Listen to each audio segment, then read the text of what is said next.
Hey guys, thanks for coming. Give it another minute, then we'll go ahead and get started. In the upper right-hand corner of your picture, there should be a mute button. Just go ahead and mute that so that we don't hear background noise. And everyone say hi to our newest agent, Francisco Cruz. Hi, Francisco.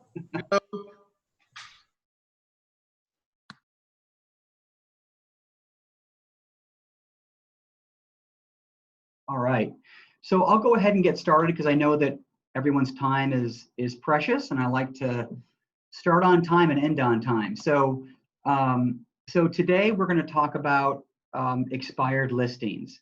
So, you know, we spend so much time in real estate trying to acquire customers, and I think what frustrates us is that a lot of times we run into people that we think are prospects, but they're not really motivated.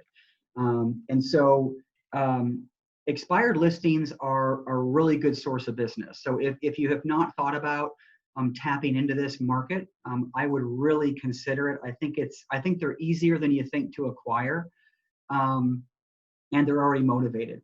So when I was actively selling, this is where I made most of my money on the selling side, because typically it's a very low percentage of sellers that hire their agent based on, you know, someone they don't already know.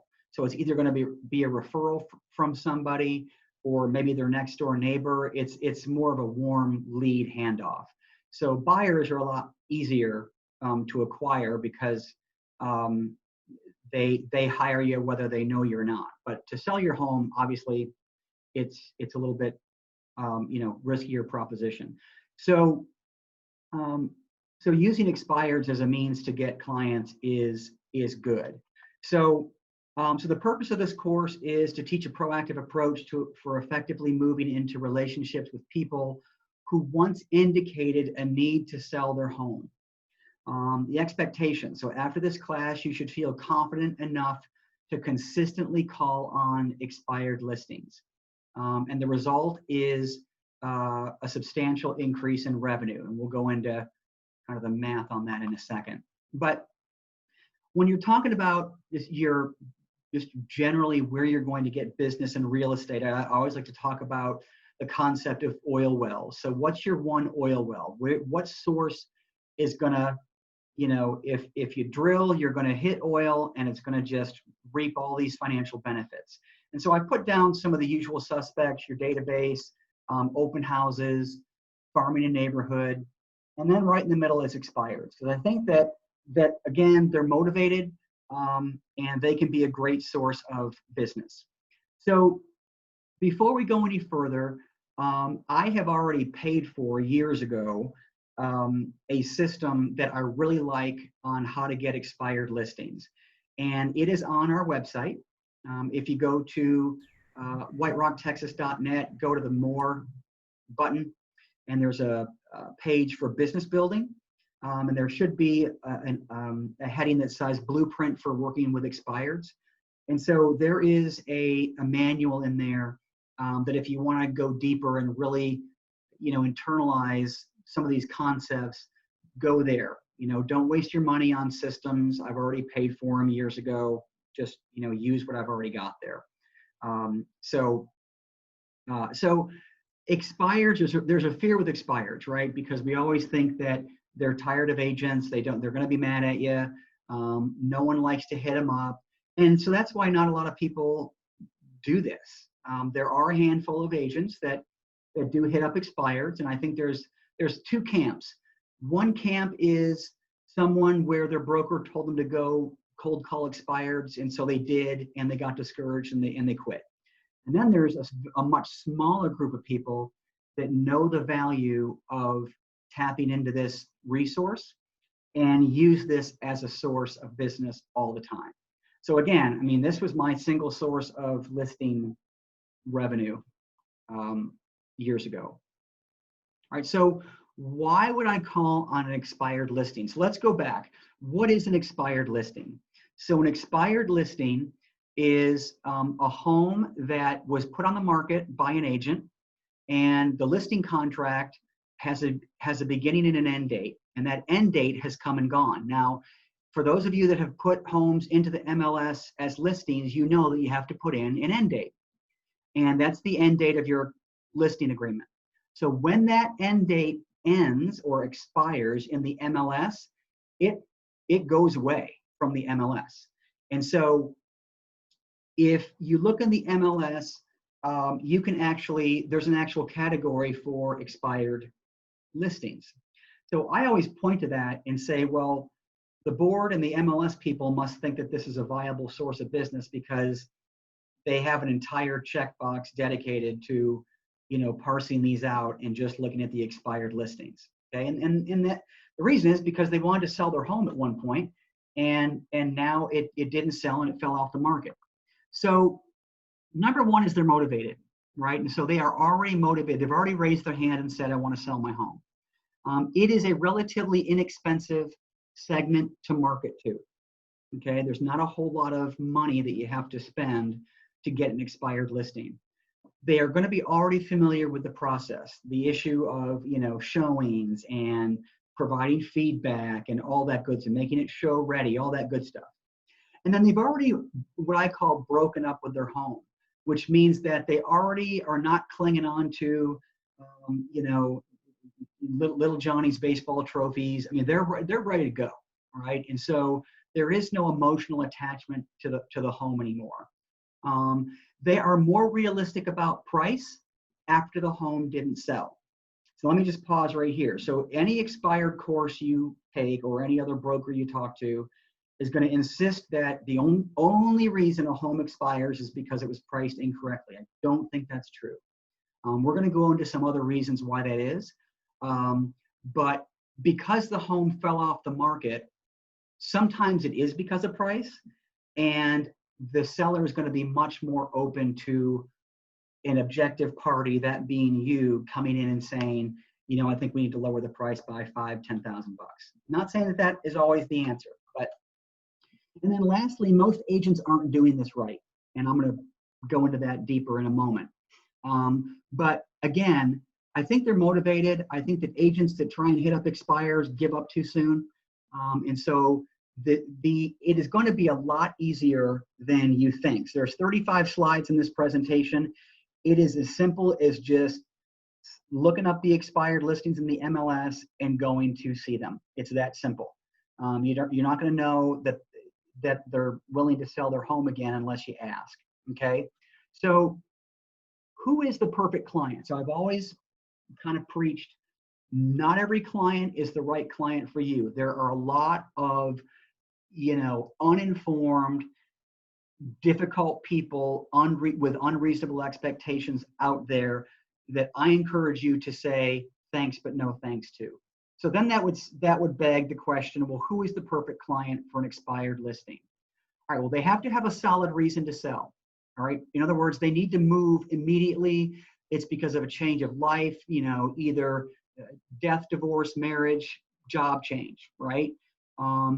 Believe it or not, people still, because the market's very strong, not enough inventory, there are people still out there putting their homes on the market just to see if it will sell at the price that they want it.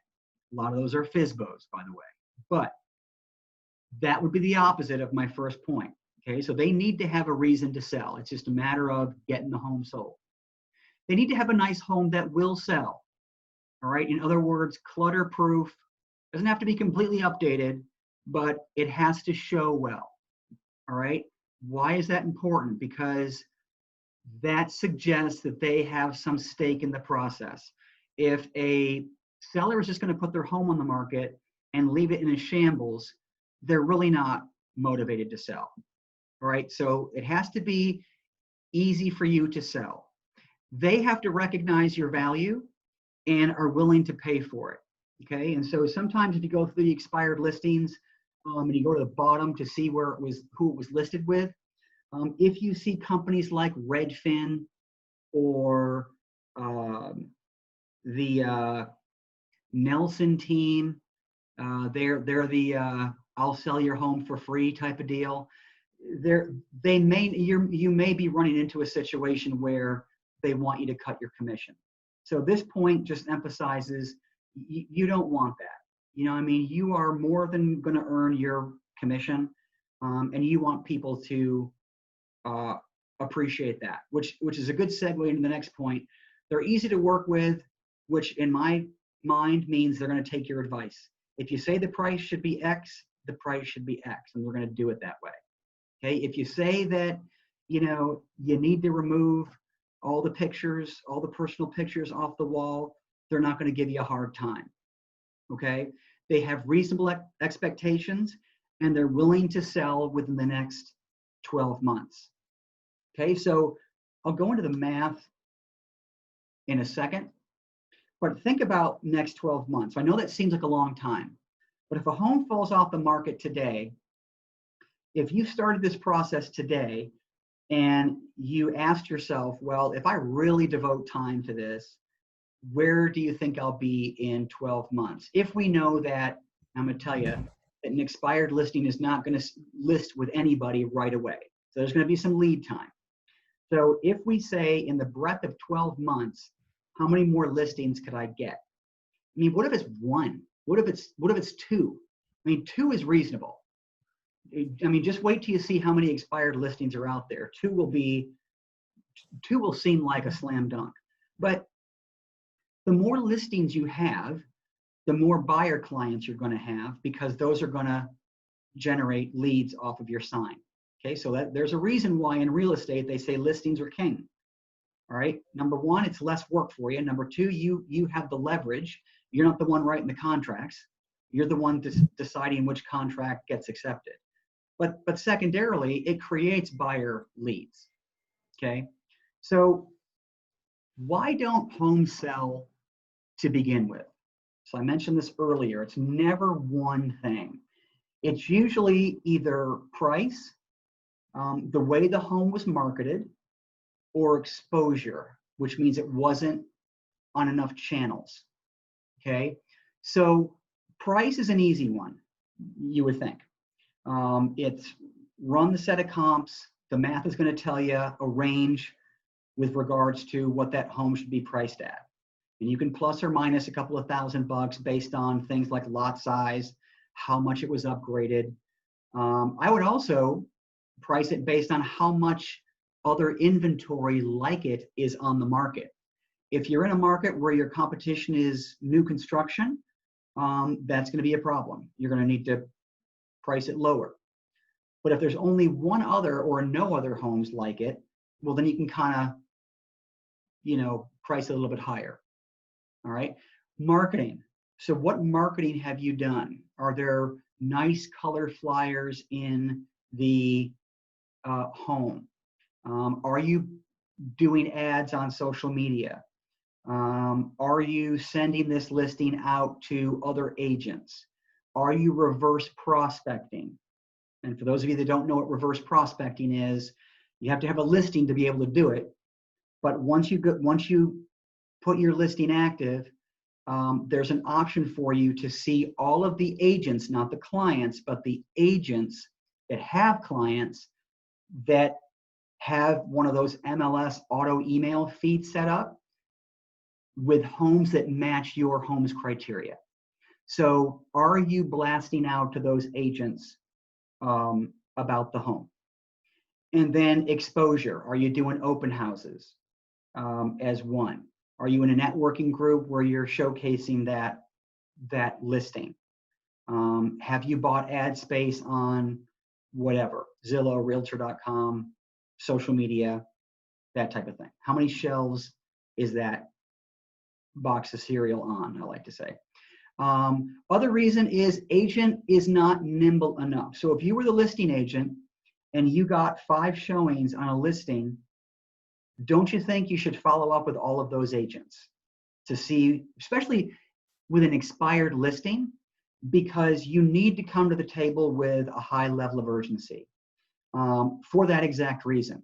Because I'll bet you that the prior agent didn't think it was that important. But on an expired listing that, it's really your neck on the line, you have to sell this thing, you need to be nimble enough. If there were showings, why not offers? And that requires you to call the other agent. Other reason is seller obstacles. This is common. So the seller might work nights and sleep days. And so could you only get showings after 3 o'clock in the afternoon? That's going to be a problem. Were there animals that needed to be crated? Did the seller decline showings? Cardinal sin, by the way. Was the home cluttered? Anything the seller could control, that's kind of what I'm talking about here. So it is our job to tell the seller nicely that unless you do these things, you run the risk of the home not selling. And so I think that every buyer walks into the home looking for things to convince them not to buy it. I really believe that. And it starts with the curb appeal, or what I call the sense of arrival. So a person drives up to the home, shrubs aren't pruned, lawn's not mowed. It's going to register somewhere in someone's brain, and they're going to walk in, and then all of a sudden the kitchen's not updated, or the carpet needs replacing. But the backyard looks fabulous. They just put in a pool, and it's awesome. Well, that pool is not going to overcome all the little things. I call it stamp collecting. They're collecting stamps.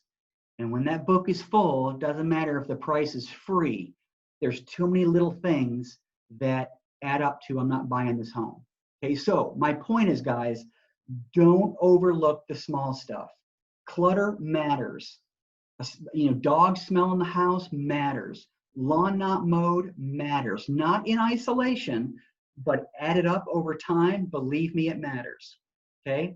And then lastly, the amenities just, turn off the buyers, right? Maybe it's too customized, maybe it's not upgraded, so things like that. So those are the reasons why a home doesn't sell.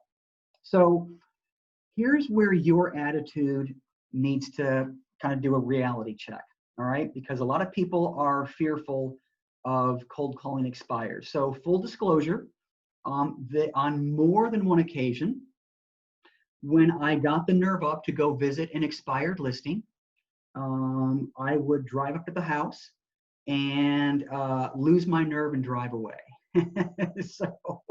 So I had to really work on my internal attitude and kind of how I saw myself in this context. And so believe that you are the answer to getting their home sold. And I believe that. I really do. You have to believe it. All right. There are, and you guys know, there are a lot of real estate agents that have a real estate number and an active license that have no business representing sellers or buyers for that matter, but representing sellers. Okay. So most likely that is who they encountered when they listed their home the first time. So you need to tell yourself, I am not that person. I'm better than that. And I am going to be your answer to sell this home. Next is, look, we exist to sell real estate. Tell yourself, I am selling homes all day, every day. I have no idea why this home didn't sell, but I'm going to find out and I'm going to get it sold. Okay. And then thirdly, just go with the intention of offering a second opinion versus, I got to get this home listed. I got to get this home listed. I got to get this home listed. It's not about that, because not every client's a good client. The home is going to sell. It's whether or not the client is going to be a person that you want to work with. All right. So in order to tread lightly and to figure out if that's the case, just go with the notion of, look, I'm not here to push you or list your home. I'm in this business. I want to know why it didn't sell, and I'm sure you do too. Would you like a second opinion? And then again, lastly, know that not every client is the right client. Even if you have no business in the hopper right now, it is conceivable you could hit up 5 different expireds and all 5 of them not be a good fit for you. So don't be afraid about that. It's not sometimes a good fit. So give yourself permission to be picky. All right. So most agents take a shotgun approach to expireds because there's a lot of them. But my suggestion is to be picky and be laser focused on exactly who you want to work with. Okay. Because again, not every client is the right client. So you could do a couple of things. You could set up a hot sheet, and I'm going to bring up my MLS in a second, show you what that is. And then remember that the first day of the month is going to have the most expireds. And that is because most listing agreements end on the last day of each month. So if it ends on the 30th of June, let's say, yesterday, there were over 600, let's see what there's still 624. 624 expireds in the Netris area, right? So hot sheets. So here are hot sheets. You only get 10 spots, by the way, from the MLS. If you filled up all 10 with something, you'll need to get rid of something else and replace it. But you can customize a hot sheet and make it so that you get the expired listings every day. Now, you could also go into search and act like you're doing an auto email for a client. If you've never done this before, I have a video on our website that shows you how to do it. But here's the deal. Here's the expired box.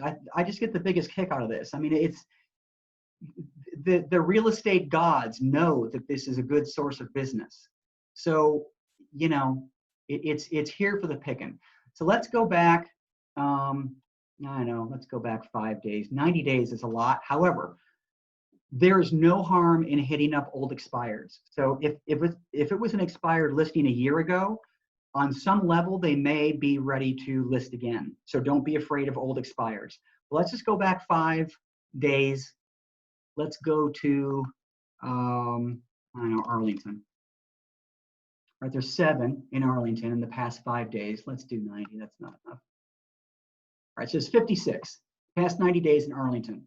All right, and I haven't even gone into price. But let's say, you know, I mean, you can try and sell a $90,000 home, I suppose, but let's say, for argument's sake, let's do $200,000 to $500,000 a home, right? So now you're down to 41, which is good. That's a lot. That's a good amount.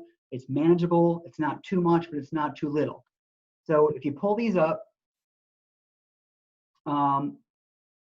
to send this to yourself in an auto email, you know to check this box, click save, and then it's going to tell you new auto email. So I'm not going to get into that process right now because that's on our website, but just know that there are a lot to choose from. So you've already narrowed down what you yourself, price point wise, want to work with. All right. And I could have even gone back and said, I don't want anything older than the year 2000. And that would have, you know, parsed out even more. But a home in this price range should have sold, right? So let's just go into this first one. There's going to be some new construction involved as well, but this isn't, and that was built in 77. But sometimes you can tell why it didn't sell. The lowest hanging fruit for me are photographs. I mean, you'd be amazed at how many people use cell phone photos as their on the MLS. So first of all, there's only 19 photographs here. They already look like garbage. They weren't professionally done. I don't know if y'all can see that. They should have told the guy to move the car. Let me get this bigger. They should have told the guy to move the car. Oh God, there's crap on the countertops.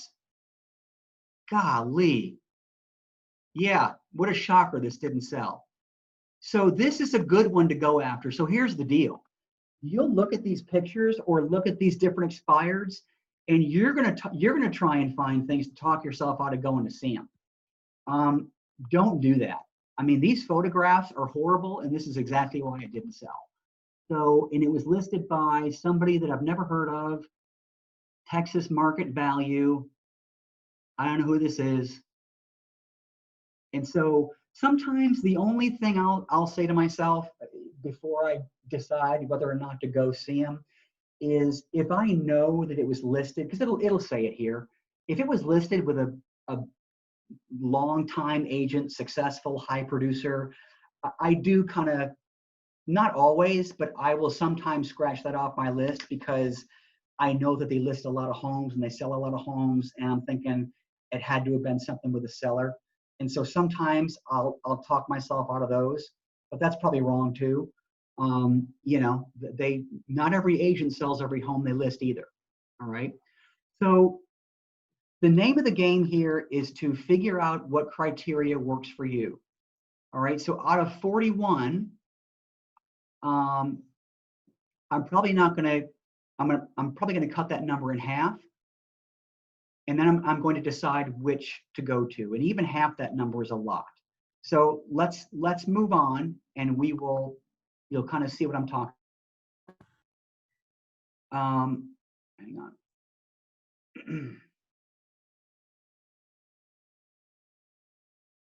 Okay. All right. So just know that the first day of the month always has the most expires, but there are some expires every single day.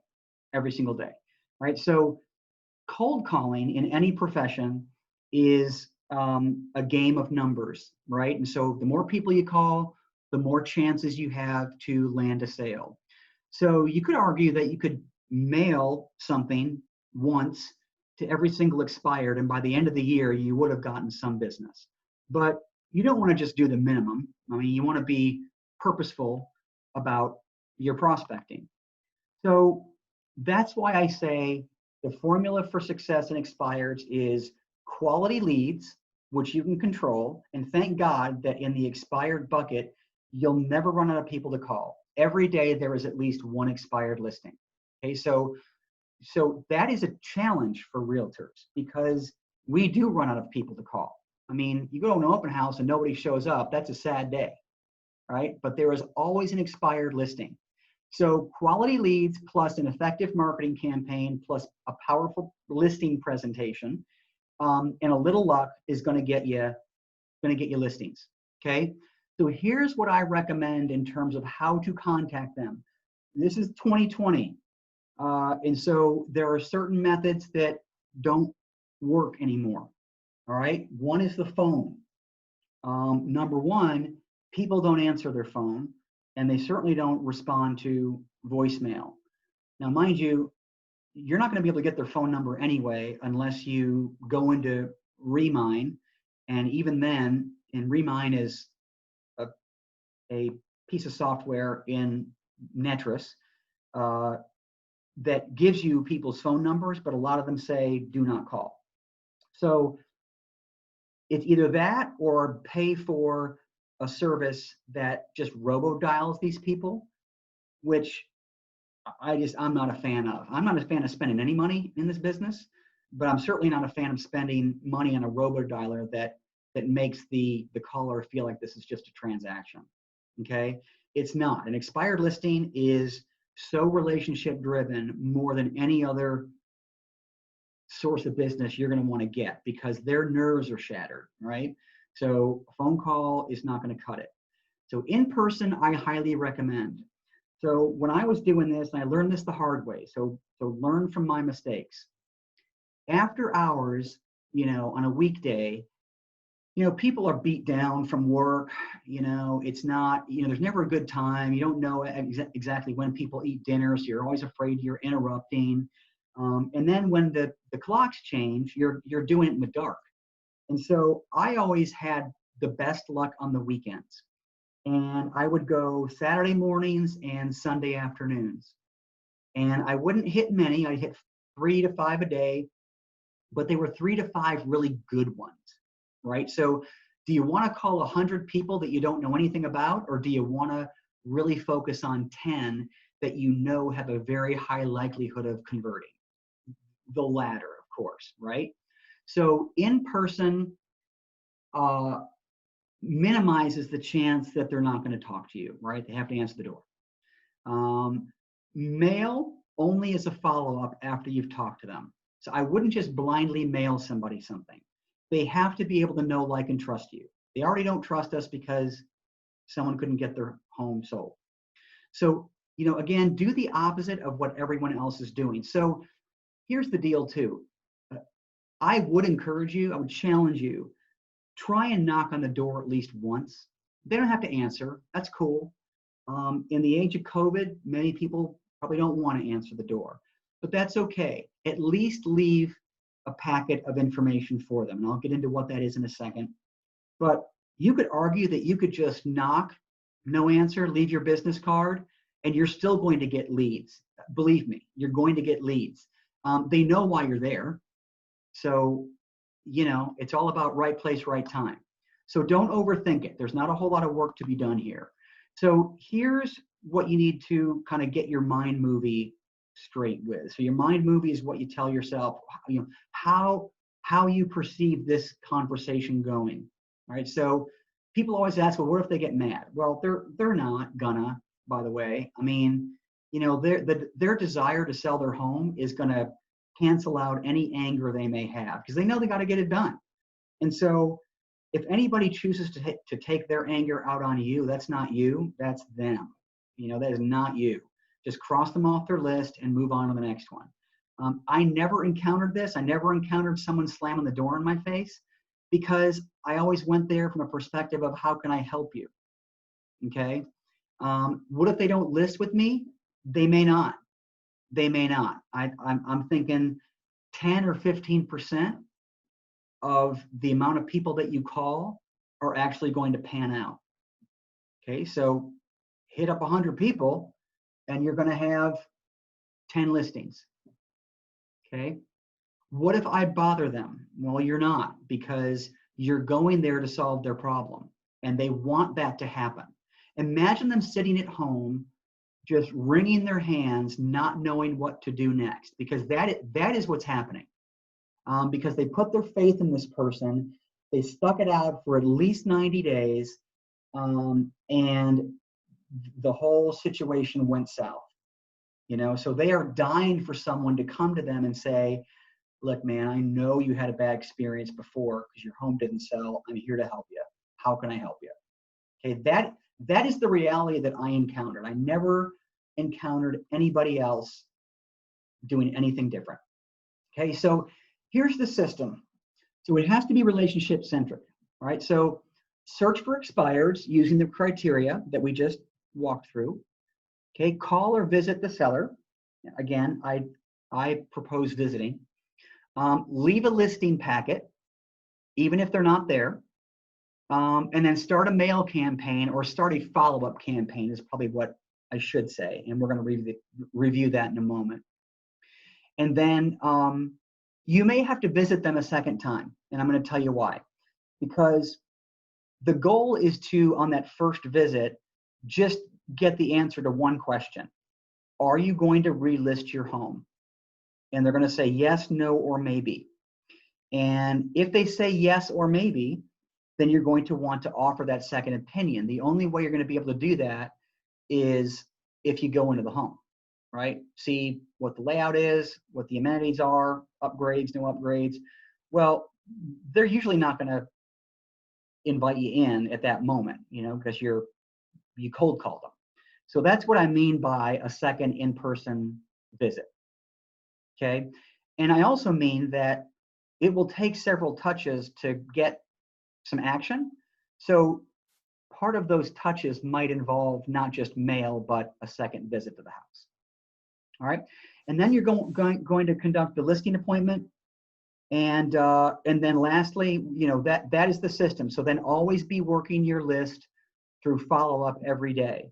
So as I've mentioned in prior training, the sales process for us is very simple. It's prospect, present, follow up. Prospect, present, follow up. It's that simple. So once you do your listing appointment with that one, it's on to the next one and just continue to work that list. So the goal is to find out if the home's being relisted, like I just mentioned. Okay. Why are the owners selling? Because you're going to want to know whether they're going to be on deck in the next 12 months. How motivated are they?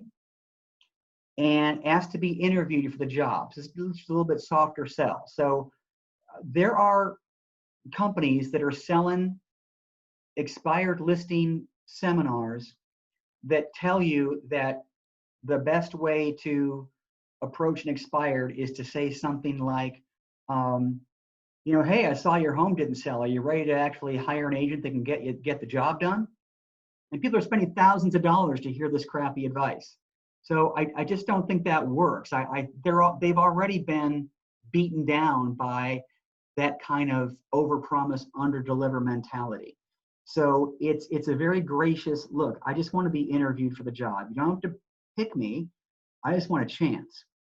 Okay. And so then the goal is to leave the expired package with your resume and marketing materials. Again, this is all on our website, including the one-page resume.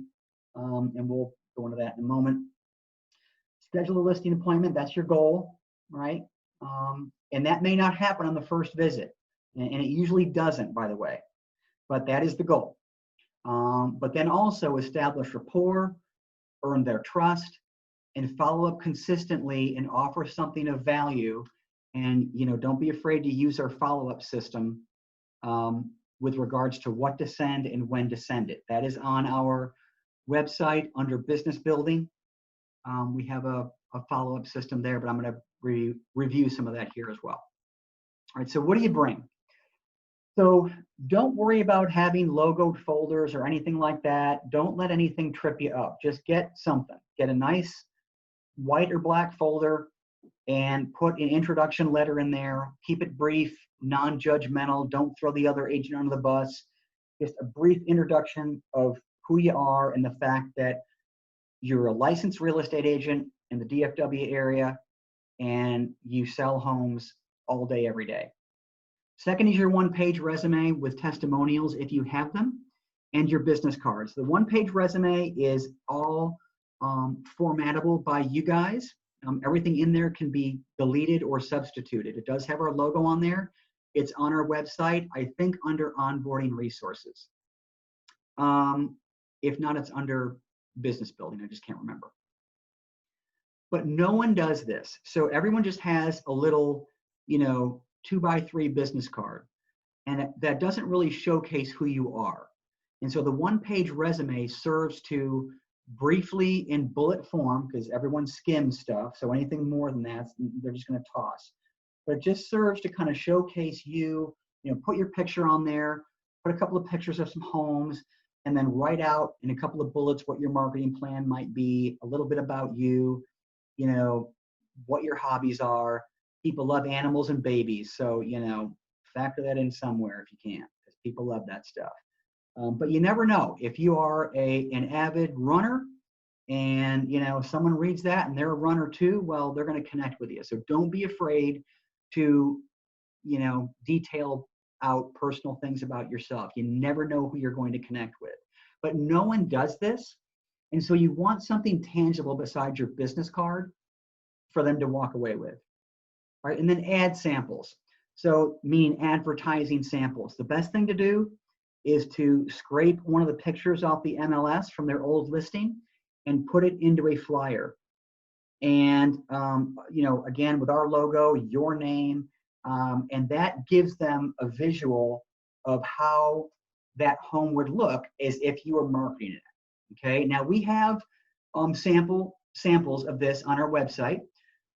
You can use those. You can use something else. You're not going to be able to use the one from the MLS because the home's expired. But I wouldn't use those anyway because they look too plain.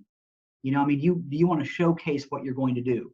So the marketing plan, by the way, we also have one of those too. There's about 35 items on there. It is in a Word format so that you can add or remove what you don't feel comfortable doing.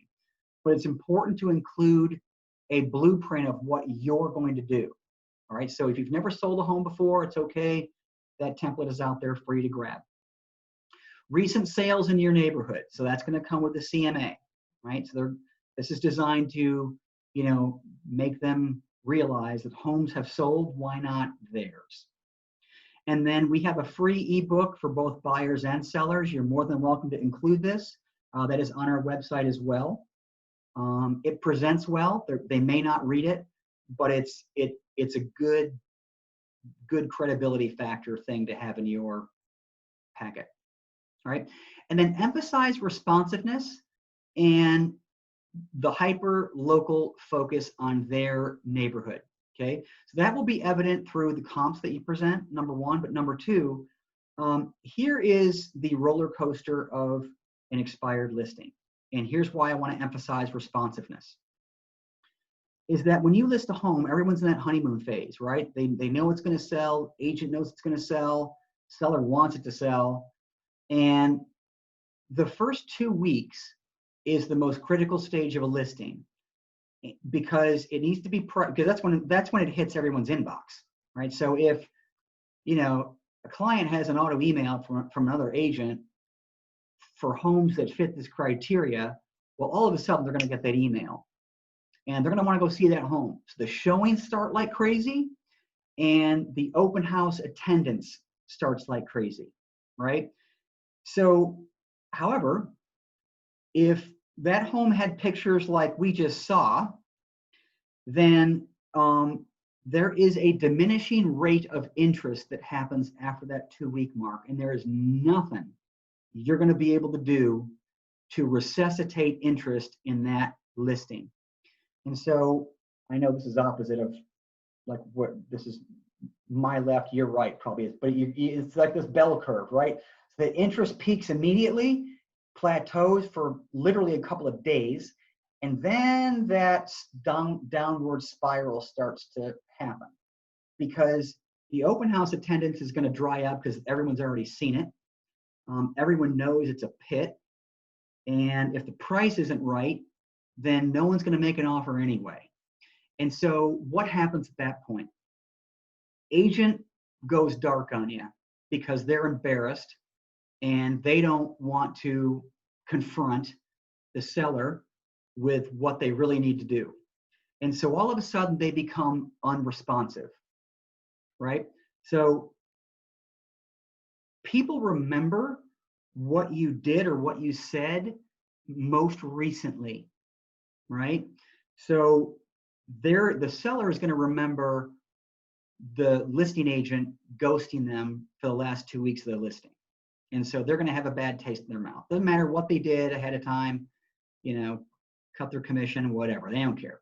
All they know is the agent was not responsive. So I cannot emphasize enough to be responsive. Follow up, even though they haven't asked you to follow up. And so that is going to win business and real estate just in general, that and confidence.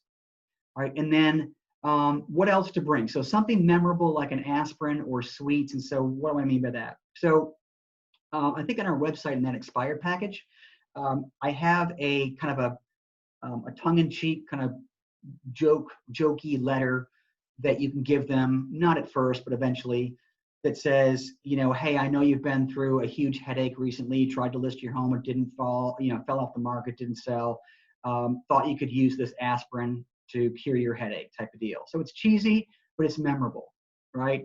Food always works. So, sweets, obviously it's 105 out there, so don't bring chocolate, but something that creates an emotional connection. Okay, something that demonstrates that you're human, kind of breaks the ice, that type of deal. So that's different for everybody. So don't be afraid to really get creative. So what do sellers want? Sellers want a well thought out plan from you guys. They don't want to feel like you're winging it. Luckily, that is all on our website. So the marketing plan, a listing presentation, it's all there. Okay? They don't want to be sold to. They want to connect. They don't want someone coming in and being a slick salesperson and saying, oh yeah, hey, I can sell this home in 2 days. They want to connect. They want responsiveness and immediate communication. They want an expert. Okay, they want the truth delivered tactfully, but they don't want to hear what they want to hear. They want to hear what they need to hear, whether they admit it or not, because the end goal is to get the home sold. And they want a quick sale for the most amount of money, obviously. They want to be heard. So ask a lot of questions. Talk less, listen more. That's a sure way to make sure that they feel heard. Assurance that the transaction will get done and security in knowing that you're going to handle it. They want someone they know, like, and trust. They want a problem solver.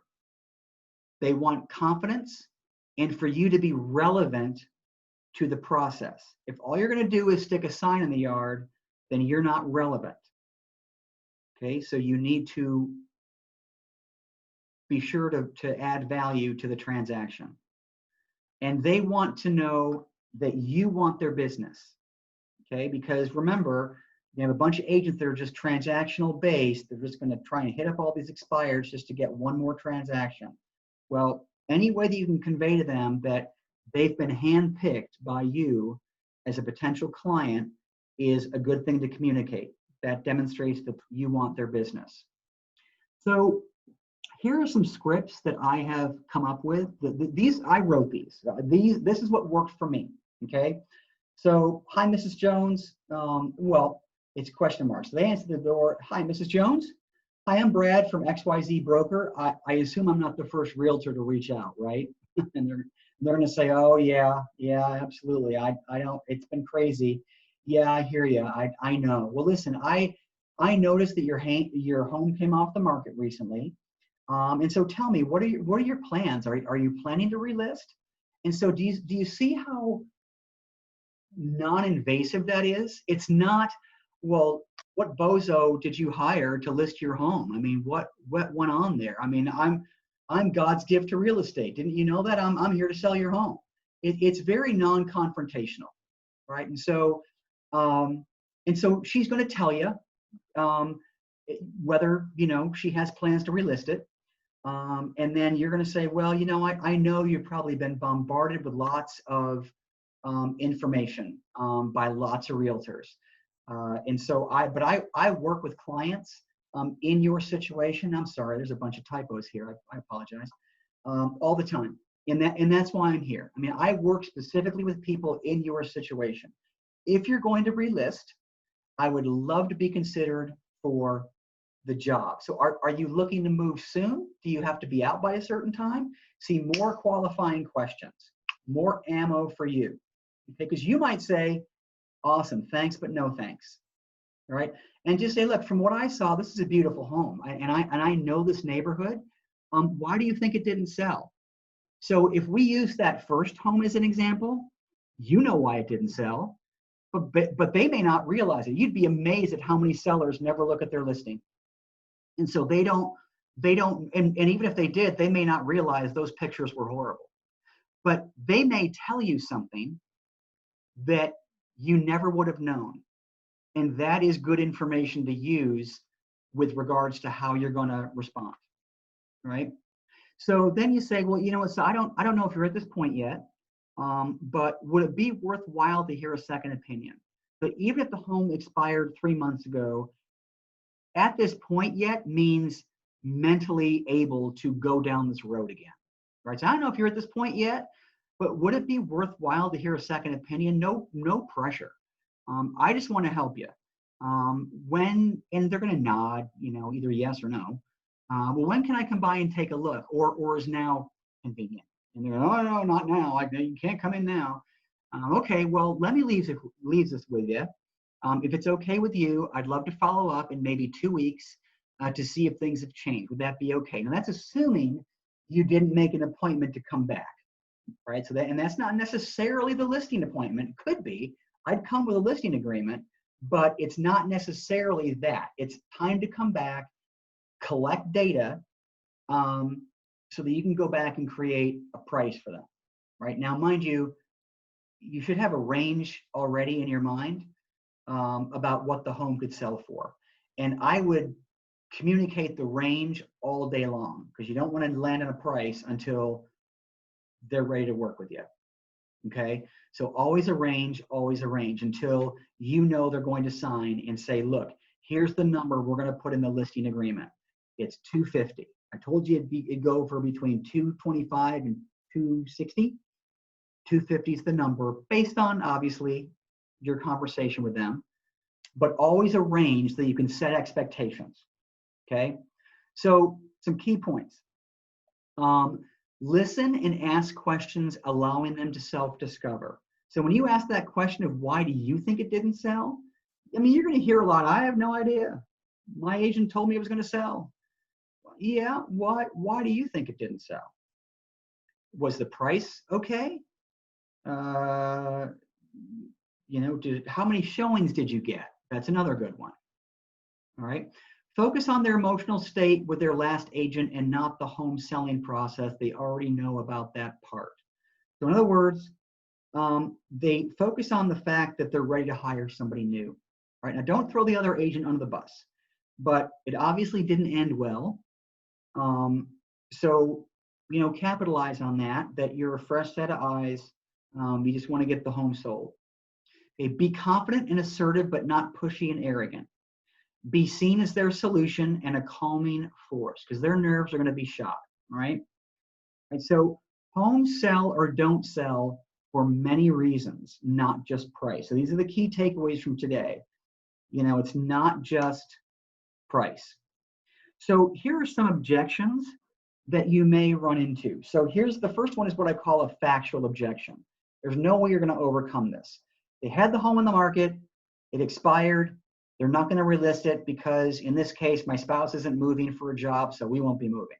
Okay, so there's nothing you're going to be able to do or say that's going to make them relist the home. However, some of the other ones below, we haven't decided yet. I'm interviewing other agents. It's not really the right time. I still need to do some repairs. I'm just going to wait. We're pretty beat down from the whole process. So these are more vague, right? And that's where you kind of play the card of, yeah, I get all that. Don't pressure them and say, well, there's a lot more buyers than there are sellers. If you don't move now, you're going to lose out. And that's the last thing they want to hear. All right. What they want to hear is, I hear you.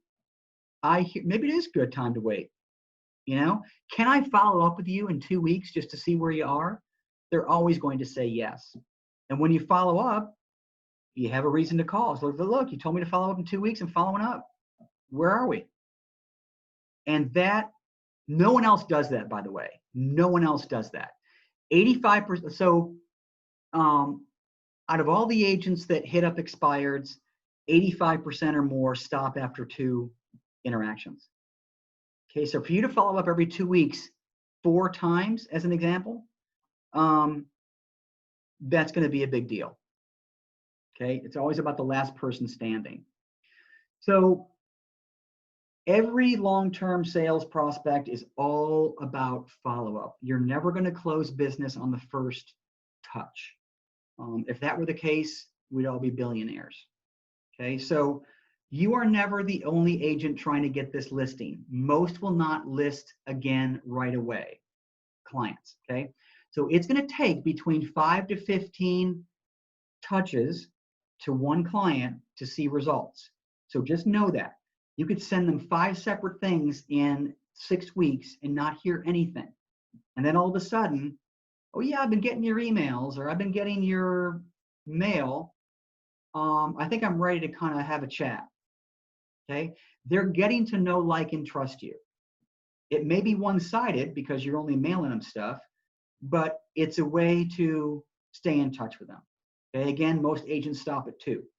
So day 1, send them a personal note card, even if they weren't there. So knock on the door, they either answer or don't answer, you're going to leave a packet, right?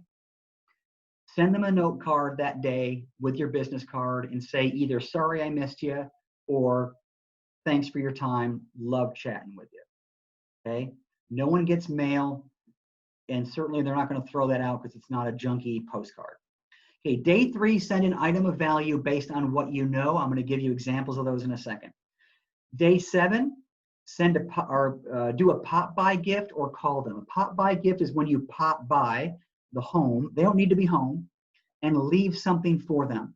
So it could be another note. It could be a gift. It could be candy. It could be a CMA. It could be anything. Okay. Day 14, send an email. So if you have not had a face-to-face, this is key. If you've not had a face-to-face with an expired, then you need to keep getting to that point until they tell you, I'm not interested. So you're not going to have an email address unless you have a face-to-face. And so when you go down that road of, hey, is it okay if I follow up with you in 2 weeks? Yeah, that's fine. Okay, awesome. Just so I don't bombard you, what's a good email address for you? What's a good phone number for you? So now you can call them, email them, text, video text. And with a little luck, you'll find them on Facebook. Okay? And then every 2 weeks after that, because it's a slow go, send them a note or an item of value. And that could be, you call them, send them a CMA, pop-by gift, something neighborhood specific related to sales activity. We have a vendor list on our website. That's a good one because chances are they're in need of a good electrician or a handyman. So those are all on there. All right. And then it's just about working the list. So either use current or old expireds, place a value of A, B, C, or D on each of these folks based on their motivation level. So A's are going to be people that you've already talked to, that you know that they're willing to list within the next 6 to 12 months. B's might be people you've talked to, but they're not hugely motivated. They don't know when they're going to relist. C's might be you've not talked to them yet, so you don't know. And D's might be, they're not ready, cross them off your list. Okay, so as I mentioned, it's all in the follow-up. So you need a reason to follow up. And so you have to invent these sometimes. So what do you present to them on your follow-up? Because you got to do something. So you could bring them new listings, either your new listings that demonstrate that you're selling homes or listings in their neighborhood, which is probably more relevant. You could send them homes that closed. Okay, and both of those things serve to prove that real estate's moving. Might be a good time to relist. Price reductions on neighborhood listings. An open house in their neighborhood, and ask. You might ask to offer to take them with you. And then you can always hit them up in the 4 seasons. And we have email campaigns on our website, things you can send them that address all the holidays, all the seasons. So if you're ever at a loss for whatever to send them, you can use those. But every 2 weeks, you can always send them a CMA. There's always activity that will change. So just FYI. So some advanced strategies you might, to get expireds, is you might use a current buyer that you have and stop buying expired listings. So in other words, and I've done this. So if you have a buyer that is interested in a particular home, and you know that one of those homes might be an expired listing, it's just not on the market anymore, you might stop by or somehow contact that listing and say, hey, believe it or not, I actually have a buyer for your home. It seems perfect. Would you be interested in reselling your home? So that's one. You could invite expires to an open house you're hosting. You could use video. So whether or not you're doing, like a video text or an instructional video that you post on YouTube, whatever. Visual is always better than the written word. And lastly, you could specialize in luxury expires. Okay, and so what I mean there is that it takes a certain agent, and all of you have these qualities, so don't be intimidated, to be able to sell an expired, a luxury expired. So it's going to be 500,000 or better. And there are certain things that certain buyers want from a luxury listing. And so the more you can specialize in anything in real estate, the more success you're going to have, because you're going to focus on that one thing and do it really, really well.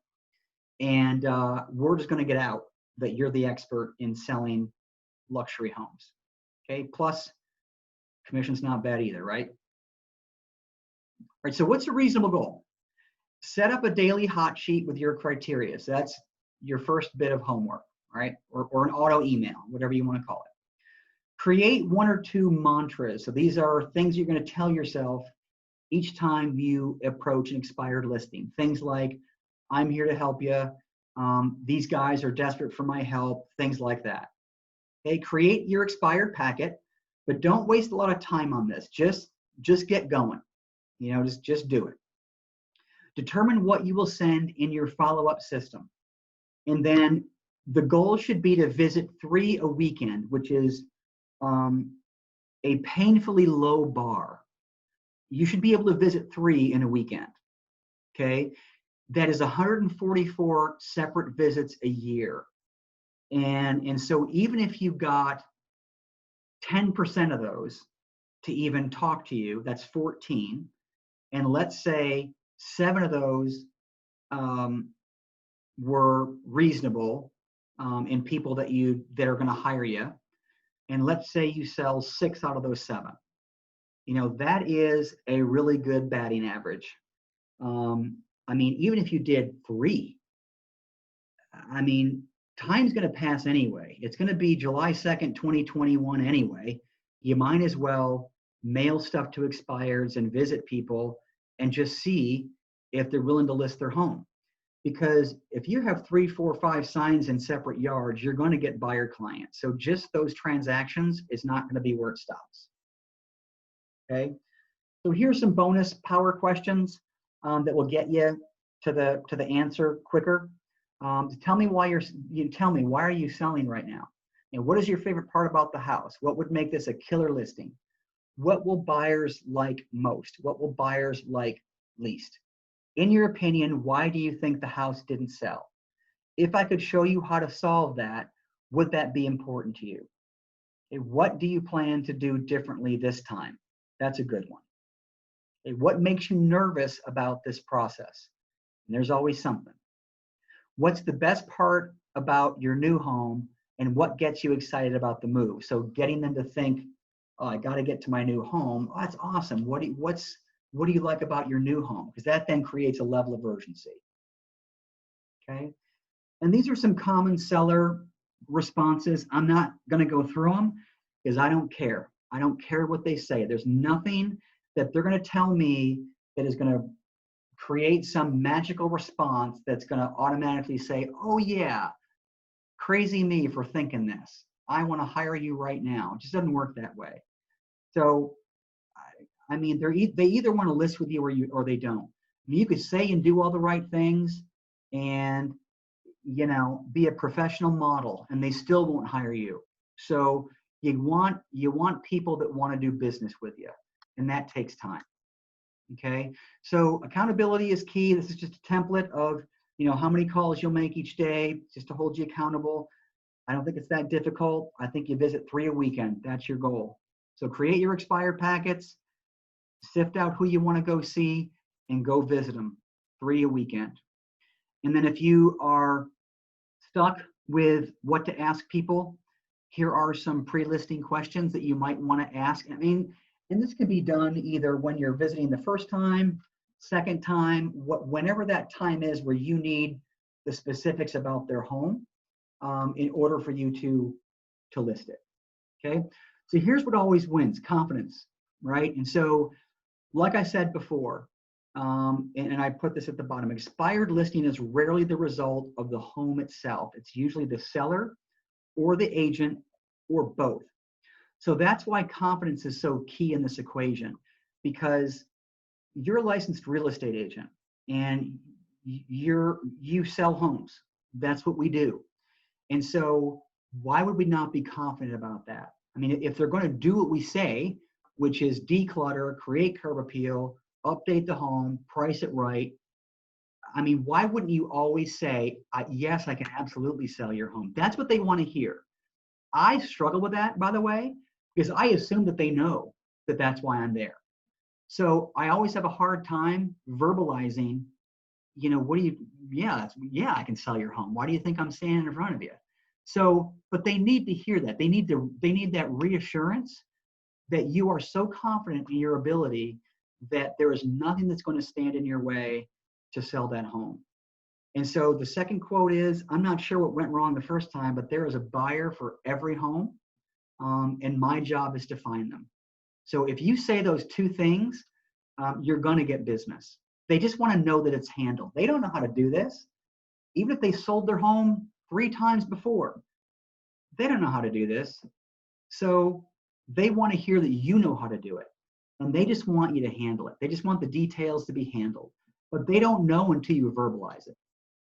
Okay? All right. But boy, I did a lot of talking. Any questions, comments, feedback based on your own experience, hopefully I've demystified and de-feared you from going after these guys. Any comments? Yes, Brad, I have a question for you. So with all your expireds, I assume, back when we did all this is pre-COVID time. So, how do you establish, not that it can't be done, but how would you recommend just wearing a face shield and standing back when you go up to these doors?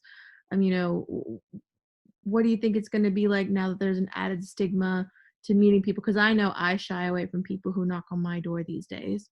Yeah, that is great feedback. So I think the least you can do is wear a mask.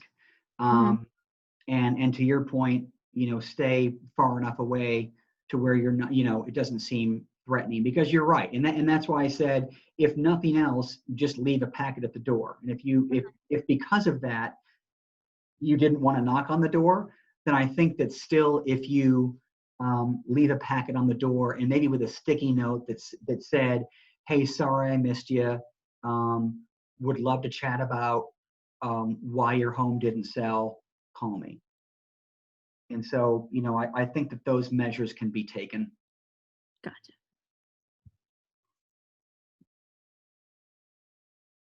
Okay, anything else? All right, well, between expireds and open houses, there is plenty of business to be had, and I think it's all about overcoming our fear of just reaching out, because you don't ask, you don't get. You don't ask, you don't know if they want to relist their home. But ask enough people and someone's going to say yes.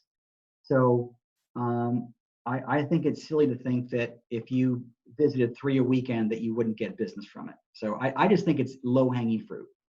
So I'll leave you with this, if any of you want to go deeper with this, and maybe have me help you create, what your criteria is and go deeper on the plan, please let me know, and we'll create a plan for you so you can start getting listings. Because for every listing, you're going to get a buyer, guarantee it. Okay. It was a great presentation, Brad. It was super helpful. Thank you. I really like your strategies, actually. Good. My marketer senses, are tingling. Yeah, the sky's the limit, right? Yes, absolutely. Yeah, well, chances are the prior agent wasn't very creative. I can almost guarantee it. So, so the more creative you can be, the better. So, well, awesome. Well, thank you guys, and I'll record this obviously and post it up on our website if you want to revisit it. But you guys have a great 4th of July. Thank you. You too. Bye. Thank you.